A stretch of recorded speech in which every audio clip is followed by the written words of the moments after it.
what you'll need.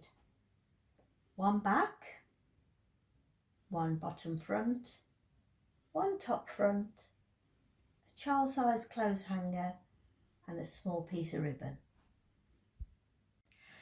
Take your bottom front piece and turn it over and then fold the top bit 1 centimetre and press it, and then fold it again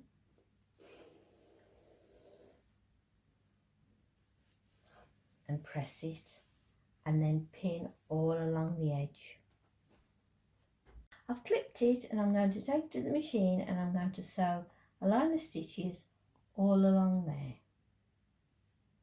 I've sewn across the edge and this can now be put to one side for later. Take your front piece and fold over 1 centimetre at the bottom and then another centimetre as we did for the bottom, and then clip all along. Then I'm going to take it to the machine and I'm going to sew all the way along there as we did before.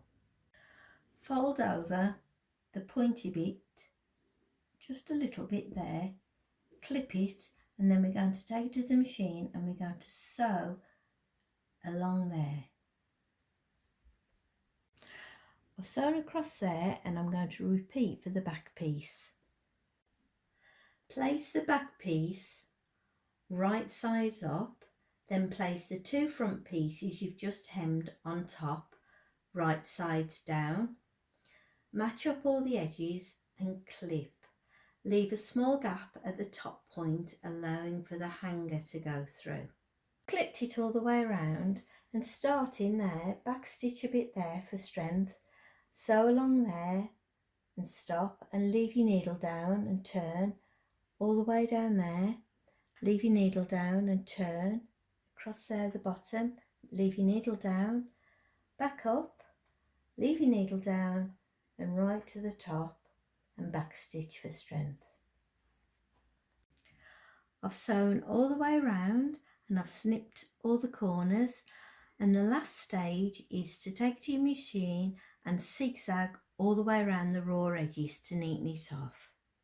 I've zigzagged all the raw edges, turned the peg bag the right way and pressed it, added a clothes hanger and a pretty ribbon, and now it's just time to pop the pegs in and all ready for your washing line.